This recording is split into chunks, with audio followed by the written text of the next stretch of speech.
is back into it in Chester. Here's El Senior. Yes!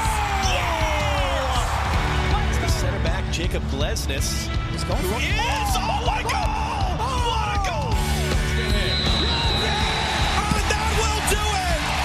One of the best comebacks in recent years. 3 unanswered by the Union. And they go into the Gold Cup break, winning it 3-2. Hello and welcome to the Free Kick Podcast. My name is Todd. And fair warning, what a sad, disappointing podcast this is going to be. We're not going to talk about the MLS news. We're not going to talk about Blunder of the Week. We're going to get straight into talking about the Toronto versus Philadelphia Union game, my thoughts from that game. And then the second half of the episode, we are going to be joined by Brad Weigel of Cincinnati Soccer Talk to talk about the game on Sunday against Cincinnati, which I'm sure Brad has a ton of things to say about Cincinnati. Just kidding. Probably not a ton of things to say, right? Not much has changed with Cincinnati the last time Cincinnati and Philadelphia Union faced off 4 games ago, I believe it was, 4 or 5 games ago, something like that. But yeah, we'll get straight into the Philadelphia Union Toronto FC game. And before I even go over my thoughts for that, I do want to say, for people out there that didn't see it, if people were wondering, I don't know if they talked about it on the Philadelphia broadcast, because anytime that I watch away games, I always get the home team's broadcast. So I don't get the Philadelphia Union's broadcast. And I don't know if they said it on Philly 17, the time of the goal, if it's a record or not, but CJ Sapong scored a goal against DC United in 2015. That was 20 seconds. Ali's goal was 32 seconds. So, yes, it was the fastest goal this season for the Philadelphia Union, the second fastest in team history. But, yeah, it wasn't fast enough to catch CJ Sapong's goal against DC United, which, going back to that game against DC United in 2015, yeah, I mean, if you guys pull all the way back, DC United came back and beat Philadelphia in that game by a score of 3-2. And, man, Cincinnati, they're going through some rough times right now, and the Philadelphia Union, we all know it wasn't the easiest roads for the Philadelphia Union, but ever since 2019, things have been going good for the Philadelphia Union. We could all want more, and last night against Toronto, yeah, we definitely wanted more, and there's just so much to discuss about this game. You guys write the headline, the non-penalty call, blowing a lead, our record on the road, people bashing Matt Freese, back-to-back defensive mistakes on the road, Kacper Pryzbylko not having his best night yet again. Just overall, disappointing. Disappointing because the Union, they scored 32 seconds in the game. You're playing a team that is already demoralized, and what more than demoralizing a team than scoring a goal in the 30 seconds into the game? They have a terrible record. They just want the season to be over with. Yeah, sure, you can say Toronto wants to mess up the seeding for the playoffs. Yeah, I get that and everything, but those guys, 32 seconds, you can tell that Toronto, they were just slow to the ball. The Philadelphia Union came out firing. And you go at that team. You don't let off the pedal. You keep them pinned down in their own half. And what did the Philadelphia Union do? They let Toronto control all the ball after the goal. They keep attacking the Philadelphia Union. And that's not how you want to control the first half after you score such an early goal. And it's exactly what the Philadelphia Union did. I mean, why you decide not to keep attacking after you score early, it's beyond me. And I mean, well, I know the answer, I'm pretty sure, and it's because it was tactical from the Union. And the Union were okay with absorbing pressure because they were looking to hit Toronto on the counterattack. It's how the Philadelphia Union are built. Jim Curtin's talked about it multiple times in his press conference. You guys are smart enough to know that the Philadelphia Union don't like to control possession of the ball. They like hitting teams on the counterattack. When the Philadelphia Union have to play from behind, then the Philadelphia Union aren't playing the game they want to play it. And they get a 32-second goal. And they should have kept going at Toronto, and they decide to sit back. And honestly, watching that first half performance, it reminded me of England versus Italy in the European finals over the summer because England scored early with Luke Shaw, and then they decided to sit deep the rest of the game. And I think I saw a comment on Twitter where somebody said, "So you're telling me Jim Curtin's the Gareth Southgate of MLS?" No, Jim Curtin is not the Gareth Southgate of MLS because what Gareth likes to do, he loves to play defensively when you have all the attacking talent in the world, where Jim Curtin doesn't have the best attacking talent in MLS. He has a team that's good at hitting you on the counter, where, yeah, England like to hit you on the counter too, but I think England are a lot more defensively. Yeah, I can't even say disciplined because England have given up some pretty bad goals. England play a lot more defensive than the Philadelphia Union, and yeah, just watching the Union in the first half reminded me of what happened to England over the summer. So not good memories. The first half brought me, but look, I get it. It's easy for me to sit here behind a mic and complain. It's easy for you guys to sit behind a screen and complain, but seriously, why not keep the pressure on Toronto? The Union, they could have broken Toronto worse than what they already are if they would have just kept attacking. And instead, the Union just sit off. They sit off, and I'll talk about the penalty and everything later on in the episode, but because the Union sat off, that's why the Philadelphia Union lost this game. It's not because of the non-penalty call, and again, we'll probably talk about that for a while, but the Union, they shouldn't have taken their foot off the pedal. It's the end of the story. And people like to complain about the 4-3-2-1 formation. They don't like the formation. And, well, people complain about, oh, Gazdag sucks, Gazdag this.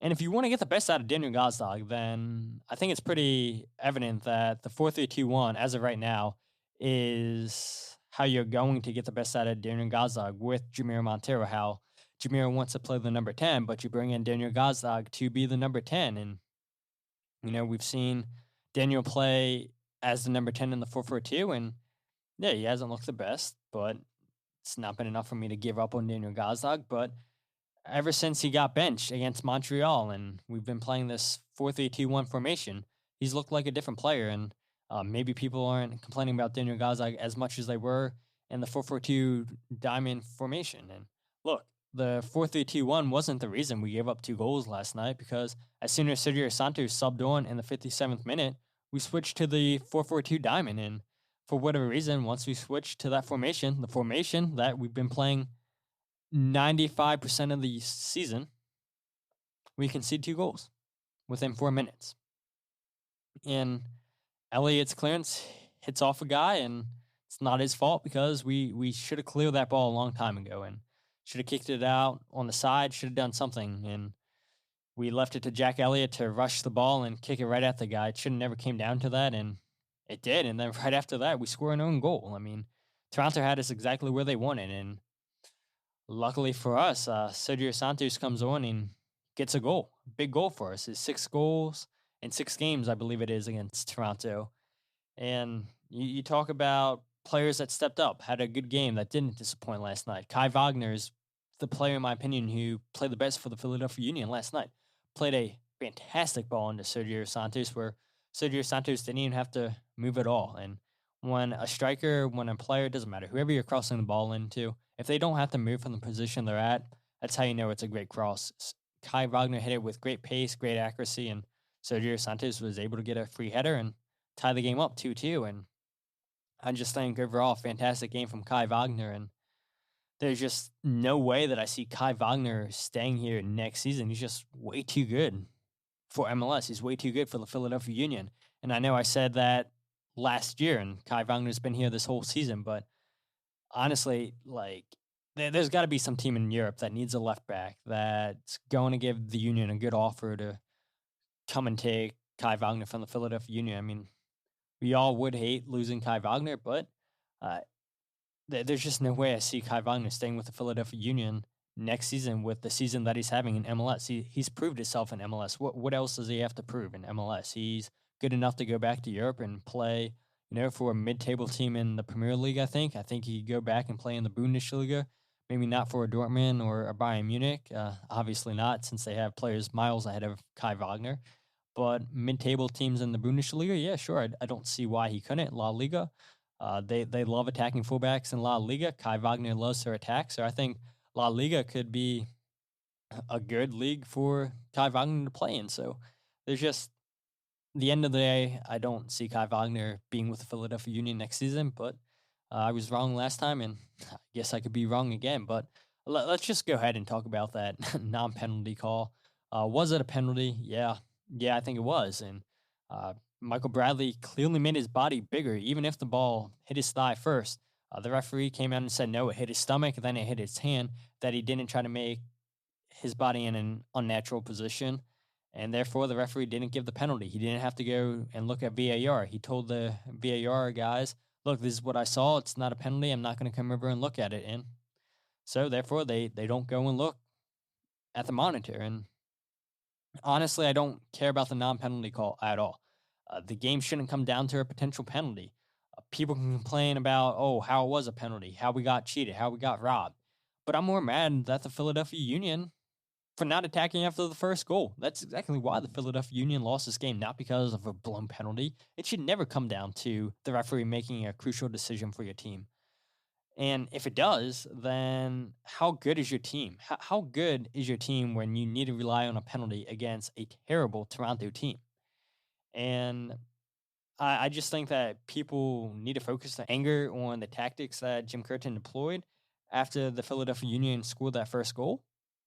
And the Philadelphia Union couldn't string passes together. They couldn't get out and attack. And it took them, I think, after that goal, it took them 17 minutes for Kacper Pryzbylko to get a goal, to get a shot.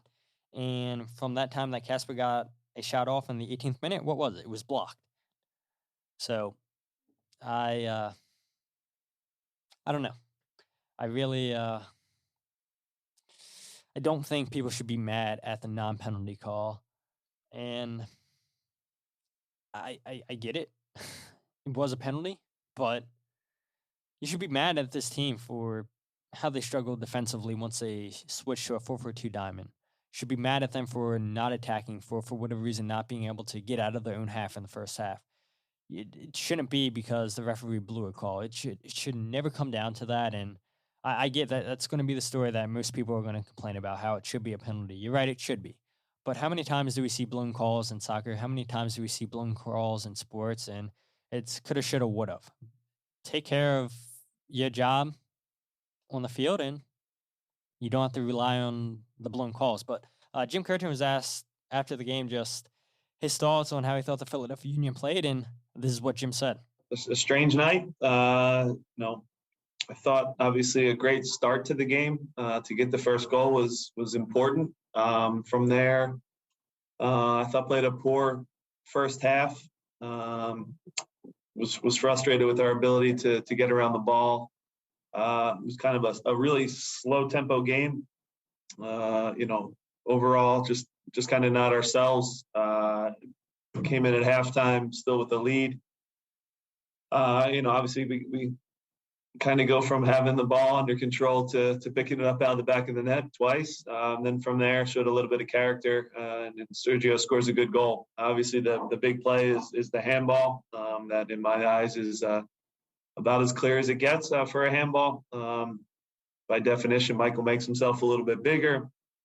I think always the common sense thing, too, is when Michael drops and collapses and pretends. And I get it too. Fans, I've seen the last couple road games, fans have said, yeah, point's not good enough. They're tired of the excuse that Jim and the team say, yeah, we're settled for a point. And look, I've been guilty of saying, yeah, I'm happy with a point. I'll take a point. But when you see what Nashville did against Cincinnati, where, look, we were in second place going into this game. We controlled our future. A point's not good enough against a team like Toronto. And the point doesn't matter. The Philadelphia Union should have put more attacking players on the field. If they would have lost this game, who cares? You're still in third place. And you go ahead and bring in Jesus on for Ali Bedoya. I don't understand that at all. I think Jesus is more of a defensive player than an attacking player. At least that's what it looks like right now. Now, granted, when Jesus came onto the field, I believe got a tackle right away and transitioned the Union into an attack. or did he tackle? Yeah, I think actually he tackled the ball, but the referee called a foul, and then that's when Jose Martinez got got the yellow card because the ref gave it as a foul. So yeah, that's the play that happened. But I don't understand why you don't bring in a Quinn Sullivan, Paxton Aronson, Anthony Fontana, clearly attacking options off the bench when you need a goal. Who cares? If you get hit on the counterattack by Toronto and you lose this game 3-1, 3-2, sorry. Who cares? Honestly, who cares? You don't get a point on the road. Doesn't matter. You need all 3 points, and it was very confusing to me why we didn't see Paxton Quinn or Anthony Fontana come on when you needed players that are capable of dribbling at defenders, players that are okay with having the ball at their feet, and players that have an eye for goal, and you don't do that. And the whole sub for Leon Flock and Jack McGlynn, I was fine with bringing Jack McGlynn on because you saw Jack McGlynn play a beautiful, absolutely beautiful chip ball over the top of the defense of Toronto into Kacper Pryzbylko. And what's Kacper do? Doesn't score. I mean, it's unbelievable. And we'll talk about Kacper Pryzbylko here in a little bit, but just looking at it, 2 goals given up. That's back-to-back defensive mistakes on the road. And credit to Matt DeGeorge on Twitter for using the stat. He pointed out points dropped in the second half by the Union. Games 1 through 28, only 3 points dropped for the Union. Games 29 through 32, 8 points dropped. And all those games that the Union dropped points were all road games. I mean, that's terrible. Games 29 through 32, 8 points dropped. And to make matters worse, in games 29 through 32, the Philadelphia Union have given up 4 goals between minutes 61 through 75, and that puts their total of 8 goals conceded between that time frame, which makes it the Union's worst 15-minute interval of conceding goals. And it's not good enough for the Union between that time frame. And I know you guys heard me talking about, okay, the Union have conceded X amount of goals between minutes 1 through 15.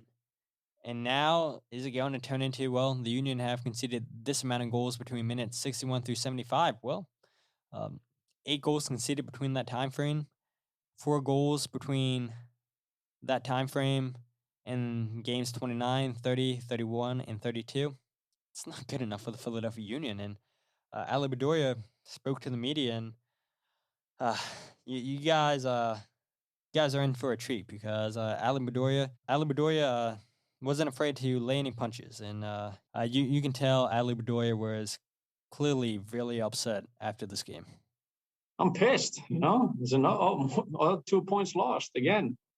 We get off to a great start, and then after that goal, I mean, we did nothing in the first half. It was really bad. Couldn't connect the first pass out of pressure. Just didn't play our game. I don't know if it was the flat atmosphere. Normally it's nice here, but we just weren't up for it, it seemed like. And, I put that on me. I put it, everybody, we just got to be better. And then, we didn't kill them off. I mean, we had 2 clear-cut chances in the second half that I feel like on another day should definitely be goals. And then we can talk about the handball. I don't know what the rule is anymore, to be honest. You guys probably know both better than I do. I mean, to me, that's crystal clear handball. If it doesn't hit his hand, it's on. Yeah, I'm glad that Ali wasn't afraid to say everything that he said. I mean, he's right that it shouldn't have been up to the ref to decide this game. The Philadelphia Union are the reason they dropped points against Toronto. The Philadelphia Union didn't lose this game because of the refs. The Philadelphia Union didn't lose this game because Toronto is better. The Philadelphia Union beat the Philadelphia Union. And it's unacceptable. And you guys could clearly hear how angry Ali was in his voice. And the press conference, I mean, it pretty much went like that the rest of the way with Ali, where he just talked about how pissed he was. I mean, his facial expressions was not happy on the night. And I don't blame him. I mean, you guys saw social media. Fans weren't happy. We're not happy. We're still not happy. And the Union's road record, it's not great. 3-5-8 on the road this season with their 8 draws. They've come back in 6 of those games, which is good. So, I mean, God, imagine if the Philadelphia Union would have lost those 6 games that they came back in. Then, I mean, we wouldn't be in 3rd place. We wouldn't be fighting for 2nd place. We would be barely hanging on to a playoff spot, I feel like. And if that would have happened, if we would have lost those 6 games we came back in, then, oh God, I mean, you can't talk about what would have happened because it didn't happen, and what happened after the Union came back in those games. Who knows what the season would have looked like and everything. I mean, you can't compare what the Union did in those past games, coming back and getting points on the road, but I guess if you can take any positives out of what the Union do on the road, is somehow, some way, they find a way to fight back and get a point on the road, but it should never come down to that. And there was only one game where the Union blew the lead, and then they came back to tie the game, which was the 3-3 game against Chicago Fire back in June. But 3-5-8, not great, not great at all. I mean, should be 4-5-7, but it doesn't matter, right? I mean, things happen, and hopefully the Union can correct the mistakes they're making on the road. And you go ahead and look at the Union's points per game on the road, which is 1.06, which ranks 3rd in the East with Orlando and the New York Red Bulls. Where you go ahead and look at the other teams that are either in the playoffs or fighting for a playoff spot, New England's points per game on the road is 2.0. They're 10-3-4 on the road. Nashville's points per game on the road, 1.25, 4-4-8. NYCFC's 0.87 with a 3-8-5 record. Atlanta's is exactly 1 with a 3-6-6 record. DC United's is at 0.75. They're 2-10-4. And it's pretty impressive that, New York Red Bulls have been playing great as of late, but, they're not afraid to attack when they go on the road. They don't park the bus when they go on the road. They go at teams, and to see them have 5 wins, 9 losses, 2 draws, it's pretty good. They, like I said, they're tied with the Philadelphia Union with 3rd at 1.06, and then Montreal, they're 0.93 with a 3-7-6 record on the road, but it's just not good enough for the Philadelphia Union on the road. We know it, and that game against New York City, we know we don't play good there on decision day. We never have played good at New York City, and I don't think we ever will play good at New York City playing at Yankee Stadium. It's that stadium is not good for the formation that we play. It doesn't play to our strengths. It's not a counterattacking stadium, and I have zero faith that the Philadelphia Union will go to New York City and get all 3 points, because look, that's exactly what you need these last 2 games. You need 3 points against Cincinnati. You need 3 points against New York City. You got to hope that Nashville draws against Orlando when they go their way. You got to hope that New York Red Bulls go into Nashville to get a result. Where, like I was just talking about, New York Red Bulls, five wins on the road this season. No other team other than New England had more than that in the East. So I don't think New York Red Bulls are going to sit back when they go down to Nashville for the last game of the season, but just it never should have came down to this, where you got to rely on other teams. The Union won the driver's seat. They went out the rest of the year. They finished 2nd place, and obviously that didn't happen against Toronto. Kacper Pryzbylko absolutely got slaughtered on social media by people. I mean, it's been a ton of people. You talk about Daniel Gazdag, people not being a fan of him. Well, Kacper Pryzbylko gets a lot of hate on social media, and his performance last night does not help at all with 4 shots, 1 on target, 1 block, 2 shots off target. He had 2 big chances missed in this game. It's not like the Philadelphia Union didn't create chances. And, of course, the chances fall to Kacper, where, he leads the team in goals this season, and you hope that he's going to put one of those chances in the back of the net, but he does not. He hits the woodwork once.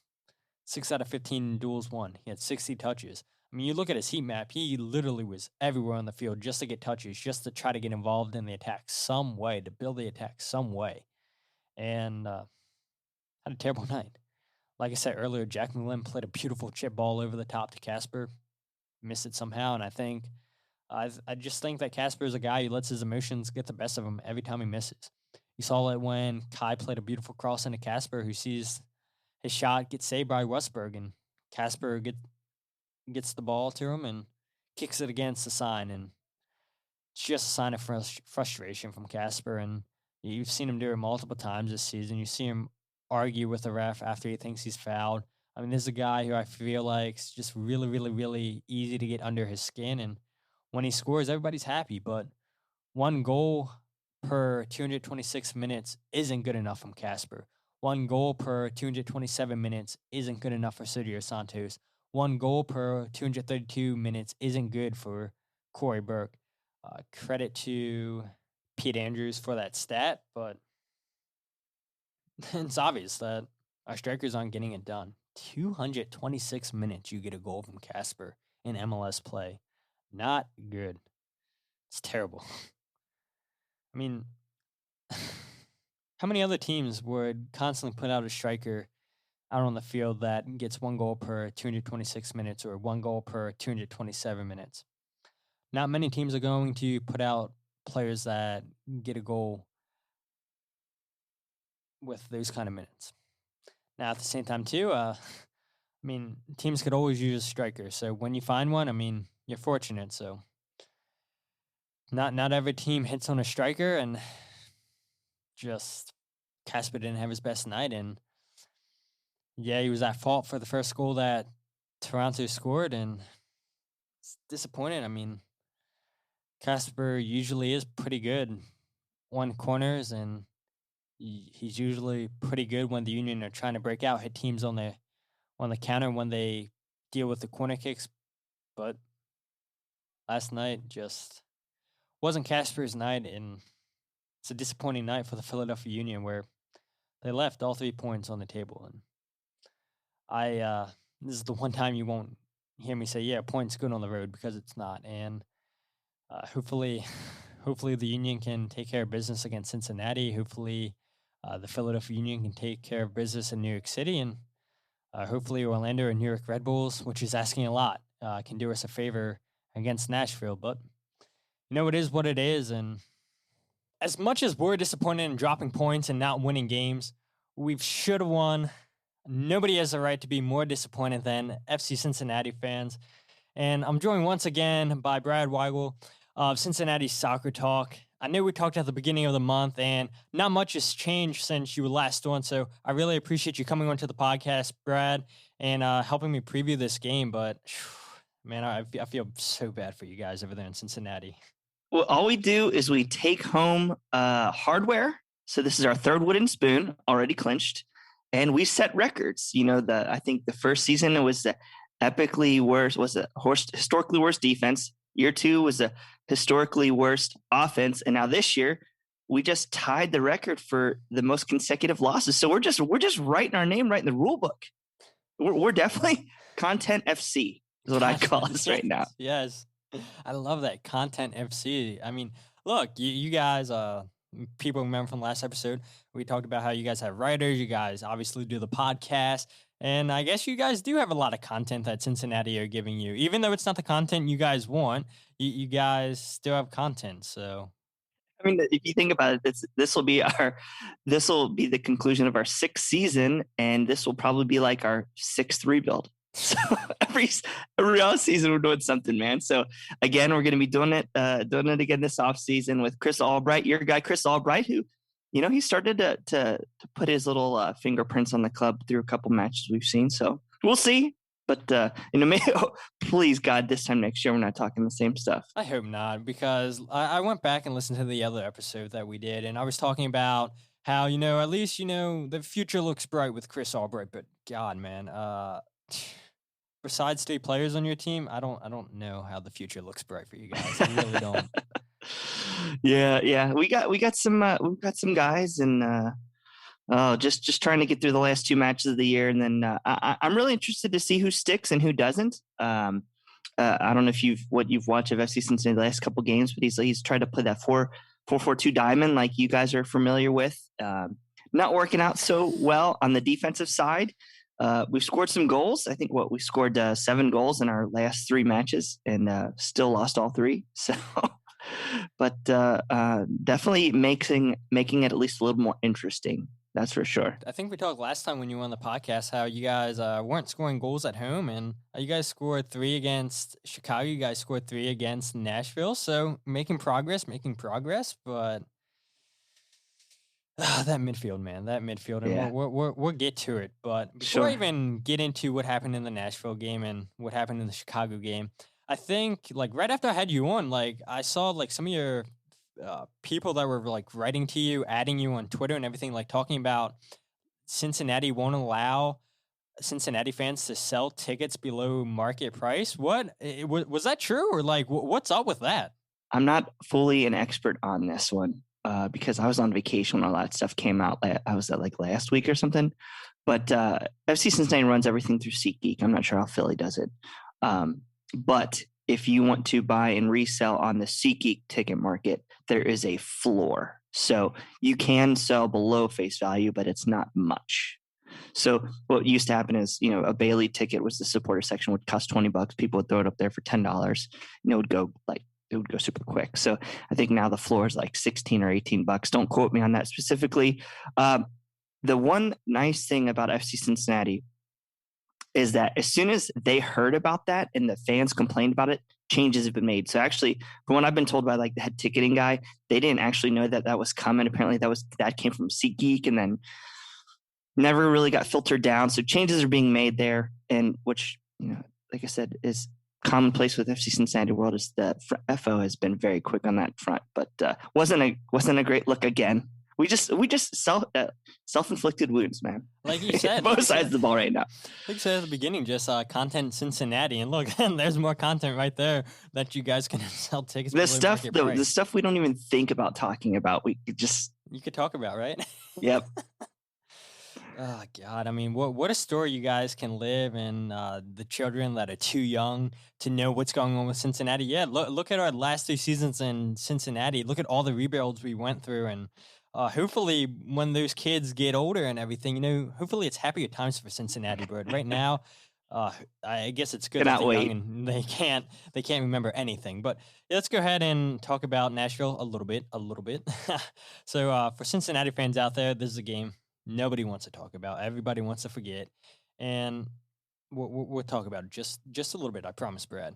But both Cincinnati and the Union were playing at the same time, and I feel like I saw just as much Union fans talking about our game against Toronto as I did seeing Union fans talk about your guys' game against Nashville, because everybody knows if you guys would have got a result, we would have been more firmly in control of second place, even though, we were in second place because we led on wins, but had the same points and everything, and we knew we had to get all 3 points because more than likely it was going to be Nashville getting 3 points against Cincinnati. But to everybody's surprise, you guys were up 2-0 and then 3-1 at one point. And obviously, us Union fans, we wanted you guys to get a result. So, I think we were all Cincinnati and Union fans on the night. And to see you guys up 2-0 and then get a notification that it's 3-1. And then right before halftime, I think it goes 3-2. I mean, what a stupid goal for you guys to concede. And, man, I mean, it's got to be hard for you guys not to have a great goalie. But at the end, the game ended 6-3 to Nashville. And people like dunking on Cincinnati, but I genuinely feel bad for you guys to see Tyler Blackett score and tie the game up in stoppage time against Chicago, and then losing literally to the last second goal by Stojanovic. It's really sad to see, and sports can be great, but they can really be a downer. And we give up bangers, that's for sure.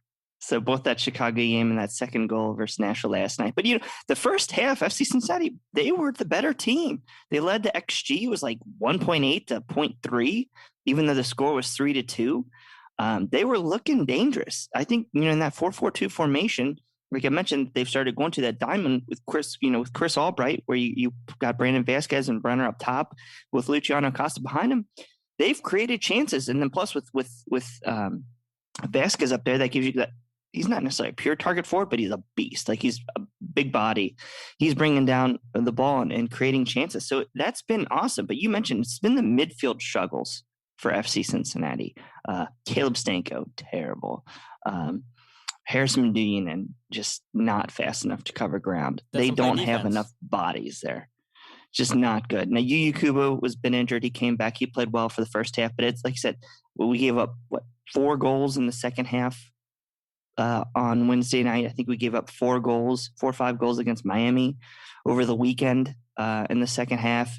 Just not a great second half team. Yeah, I mean, I don't know. I mean, you guys have pieces. We talked about it last time. You guys, Akasa, Brenner, and you got some young players that are coming up that you guys are hopeful for, but majority of this team's god awful. And honestly, I really do feel bad for you guys. And this is already a sad podcast because us Union fans were upset about what happened in Toronto. And now we're talking about the Cincinnati game where we need all 3 points, where I'm hopeful that the Union come out and destroy Cincinnati. But again, we talked about it last episode where Cincinnati, every single player are playing for their jobs next season for Chris Albright. So Chris Albright's trying different formations, telling them to try different formations, to try different players in different positions. Well, we saw you guys, I think I looked, the last 4 games since you guys last played us, you guys have tried a whole bunch of different combinations in the midfield with Harris Mandunin.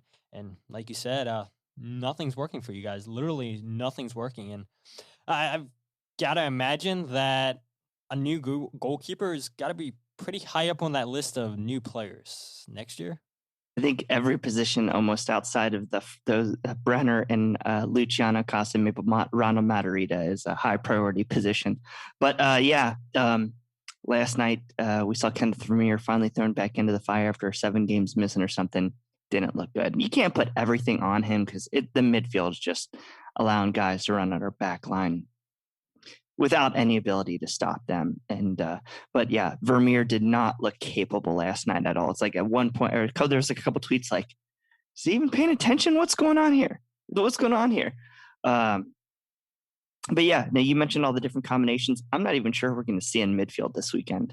I mean, Kyle Scott, he was hurt, coming back. Kubo hurt, coming back. Alan Cruz smacked the guy a couple weeks ago and got a red card. Here's some Dean, and God love him. Like I'm sure you got an affinity for him. I love how he plays the game. He's just not. He can't play that 6 role, especially with how much FC Cincinnati concedes the ball. So you're telling me you guys don't like all the pointing that Harris does and not tracking runners. You guys don't like all that. I mean, that's what annoyed us so bad at Philadelphia is just all the pointing and everything. He's a great leader, a great guy to have in the locker room. Everybody says it was great to see Harris and Jim Curtin had that little hug on the sideline during the last game when I think you guys had a throw in, and Jim Curtin always has nothing but good things to say about him. I mean, he credited Harris last year, the game against Cincinnati, for the reason why Brendan Aronson's doing as well as he did, because he had a mentor like Harris Mandunin.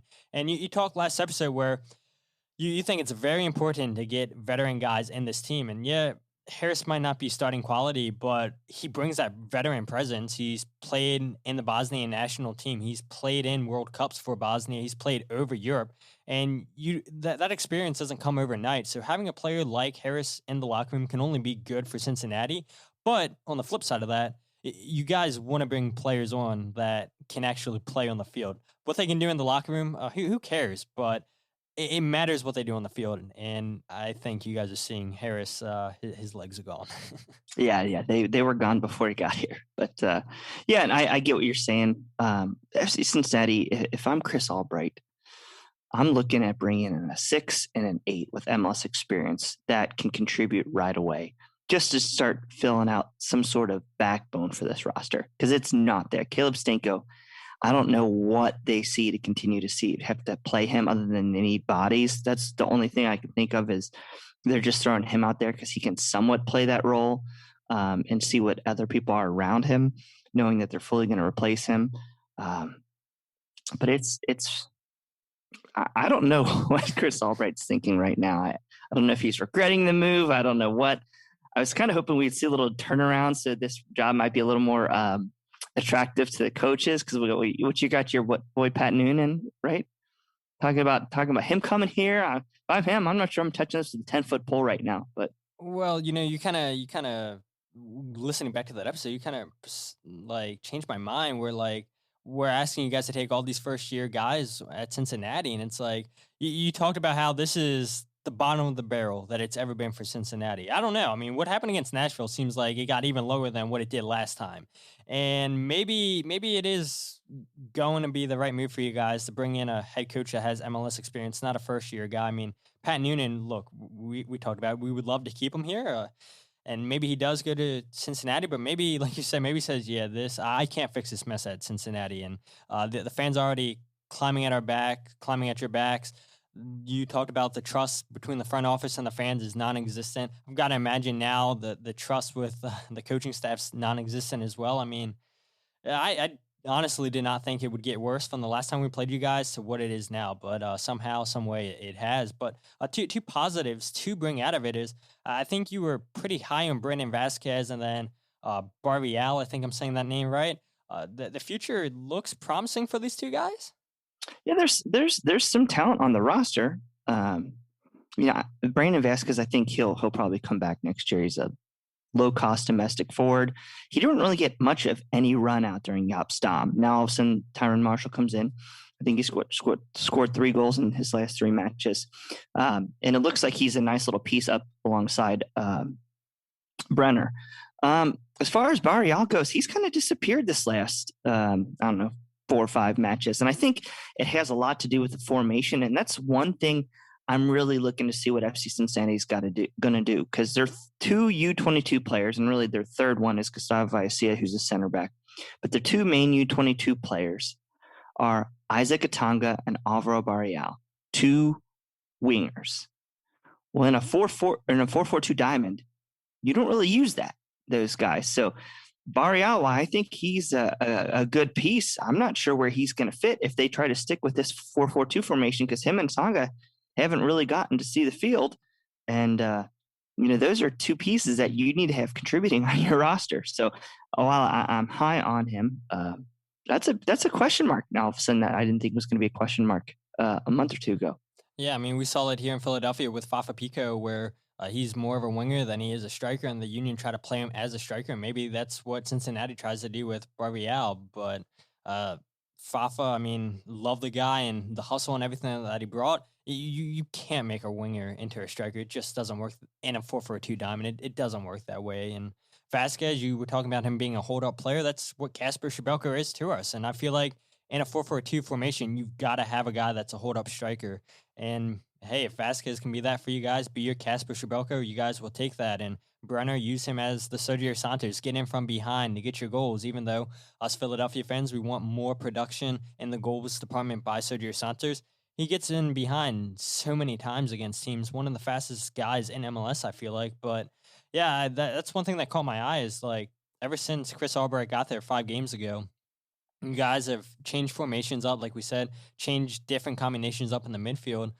But I messaged you on Twitter. I was like, Zico Bailey, is he the future?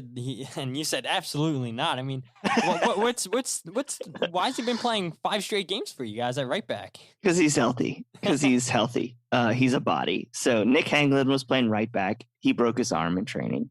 Joe Zhao is finally coming back from injury, but he's still not there. So FC Cincinnati doesn't have any right backs other than Zico Bailey, who's homegrown. And honestly, Zico's young. He's 21 years old. He looks like he's got a lot of promise going forward, and that exact promise is non-existent on the defensive side of the ball. So he's playing 5 matches. He's getting a run out. Maybe he's using this as an opportunity to get a contract. I long-term really only see Zico Bailey as long-term as like maybe a third right back on your team, maybe a guy who can play left back and right back in a pinch if you need. I think he was given a little disservice by, number 1, the injuries last 2 years. Number 2, we haven't had an MLS 2 team, which we're starting up next year, that he could have played and gotten minutes and experience. Honestly, he's just been doing a lot of sitting on the bench. So I don't know. Some people like him. I think a lot of other people are kind of like, yeah, he's not it. But I hope he is, but he's probably not. He's just a body right now. And so you look at FC Cincinnati and Chris Albright. They played Ronald Matarrita on the left side of the midfield a couple weeks ago. And I honestly think that was just because they wanted to see if Edgar Castillo, what that he could do in that system, and seeing, is it worth bringing the veteran back for another year? seeing, some of the other partnerships. I think, like you said, the Caleb Stanko, putting him in midfield, I think it's just a warm body role. And they're just trying to see who they can evaluate to stick around next year. There are still a lot of guys on contract. So the U22 players, a lot of our TAM players are DPs. We do have one open DP spot. But I think the one good thing that we found out with that salary dump last week is FC Cincinnati might have a little bit more room than we thought with salary cap wise. Because we talked about I think the player of the year for Cincinnati has been Jeff Cameron. What he's done on the defense when people are healthy and when people just can't run straight at him. But what he's done and what Tyler Blackett's looking pretty capable as a second center back there. They both, we found out this week, are on contracts of only about $380,000 or something. So for those two guys, getting those deals gives Chris Albright a little bit more room. So I'm looking to see how he can partner up with those guys, see how they do the last couple of games, trying to build chemistry and seeing if they need to bring in another center back or if they can stick out with those two next year. Yeah, I think I saw too in The Athletic that you guys actually shaved salary from May to September because I guess you guys got Lacadia's contract off the books, which... You take $2.8 million in salary off the top. I mean, yeah, you're going to fall down. I completely expect them to have another DP signing this offseason. Like, please, praying it's like a number 6 or an awesome 8 or something. But somebody that can just stop the counter, because right now it's just our guy, the defense. People are hammering the defense, but honestly, I just think it's the midfield, just allowing people to run right at them. Yeah, I agree too. Watch that game against Chicago, and I couldn't believe like how easy Chicago were able to get through your midfield. I mean, it was unbelievable. And to give up that last second goal, I mean, dude should have been shut down. I mean, the goal, you guys said you given up bangers all season long, but realistically, it should never have happened. He should have got shut down. Nobody closed him down, and you get what you get. And watching Tyrone Marshall, he was in such disbelief. Like, he couldn't believe it. He's like, finally, we're going to get a point at home. Something our fans can walk away with some hope, with some promise, and it gets taken away just like that. And that feeling is what it's like to watch every FC Cincinnati game this year. Basically, every game since when we coughed up that 2-0 lead at home versus Columbus, like, it's almost been like every game is just a kick straight in the stomach to knock the air out of you. Just like, come on. I forget, it was the one a couple weeks ago where I can't remember if it was maybe against Orlando. They scored in the 90th minute or something like that. Dude, it wasn't Orlando, but it was before that. So many games. Hey, Red Bulls. They scored in like the last minute or late in the game, whatever. There's so many of those moments this year from FC Cincinnati. Just tons. Chicago. Dude, it's brutal. It's bad. Yeah. Well, look, real quick, before we get into this game, you said last episode, you said, yeah, we had an open DP spot. Let's bring in a winger. Well, obviously, it sounds like they're going to go to a 4-4-2 diamond, try that out for some time. So, yeah, no need for wingers. And you said a number 6 or number 8. And the one thing that I didn't even think about until you mentioned that, going for a 6 or 8, Chris Albright and Ernst Tenner, they work so close to each other. So, the Philadelphia Union, all their transfer targets they had up on the board, Chris Albright had overseen them. Chris Albright had to have a saying, okay, yeah, this guy looks good for Philadelphia. And so I wonder how many of those players on the Philadelphia Union's transfer board that Chris Albright's now taking with him to Cincinnati that, like you said, they have some room with salary cap where they might offer this guy, hey, look, we know we're not Philadelphia Union. We know that we probably won't be fighting for the playoffs next season, or MLS Cup, let's say that. Maybe they will fight for the playoffs. MLS Cup, probably not. But we'll give you a little bit extra money, more than Philadelphia will. We'll make you a DP if you come here to Cincinnati. It could work out, right? And so that's one thing I didn't think about is, yeah, if you guys really do go for this 4-4-2 diamond, a lot of the targets the Philadelphia Union have are now going to be the same for Cincinnati because Chris Albright and Ernst Tenner work together. So that would be interesting to see if you guys sign a number 8 and number 6, and it's reported that the Philadelphia Union were monitoring him, but you guys beat us to the punch. We'll know if we have to start sending $50,000 in GAM for discovery rights. Yeah, that is true. Oh, that's so stupid, man. I mean, oh God, why'd you have to bring that up, Brad? Like, we could spend a whole.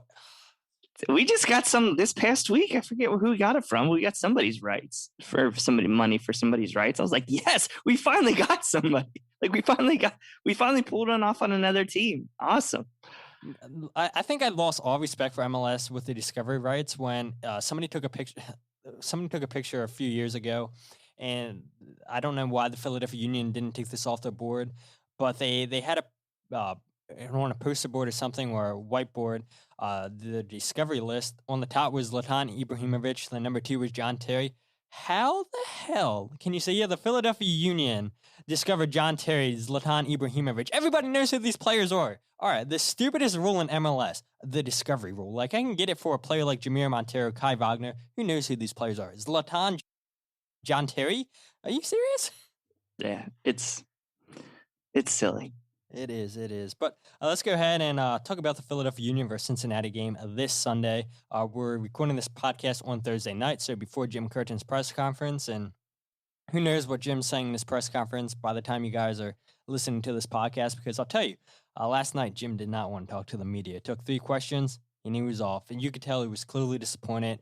But I think more so he was pissed about the non-handball call. And I talked about, look, I've talked about it in the past where you can't rely on the referee to decide a game for you. Take care of business, and that non-call doesn't matter. And I get fans being upset about, oh, it should have been a penalty. Yeah, it probably should have, but at the end of the day, take care of your business, and you don't have to worry about the ref deciding a game or not for you. So I was thinking, okay, look, we're going to put out our starting 11 against Toronto because it's a game on the road, and we'll need to get all 3 points. Obviously, that didn't happen. And I was like, if that does happen, then we'll play the kids against Cincinnati because it worked once. Why can't it work again? Well, now we need all 3 points against you guys. And like we talked about earlier, every single player on that team is fighting for a contract. And I looked, and there's 6 players over 3,000 minutes in all competitions played for the Philadelphia Union. The minutes are racking up very, very, very fast. And Jim Curtin keeps saying, oh, yeah, fatigue's not an issue. Well, our players are super fit. It's not a problem. It's not an excuse, blah, blah, blah, blah, blah. But it might not be. But the one thing, maybe we're starting to see some mental fatigue. And Ali Bedoya was asked about that. And he said, yeah, I never really thought about that like that. And he said, I hope not. But it's very possible that players are starting to get mentally fatigued when, look, last season was a crazy year for MLS where I've got to imagine not many players saw over 3,000 minutes played. And then you add CONCACAF Champions League for the Philadelphia Union. Some of these players are playing more games than they've played in their entire career. So, okay, if you want to say fatigue's not an issue, I think maybe mentally it is. I mean, it's a lot of games racking up for these players, but it should be no excuse going to Toronto and blowing a lead and then fighting back to get a draw. So I would love to say, yeah, we're going to play the kids against Cincinnati, but I don't see it. And Philadelphia Union fans that are not paying attention, maybe you guys are. If Jose Martinez, if Jacob Glesnes get a yellow card against Cincinnati, they'll miss a game against New York City. And we're going to need both of those guys against New York City. And it was so stupid last night for Jose Martinez to pick up that yellow card for running his mouth to the referee like he always does. And maybe Cincinnati makes it a point like, okay, look, this guy is becoming more vocal with the refs. Maybe let's target this guy. Let's try to get him out early in the game to get a red card. Because if the Philadelphia Union go down to 10 men, maybe you guys come away with a point, a win? Probably not. Remember, we gave up 2 goals to 10-men Columbus.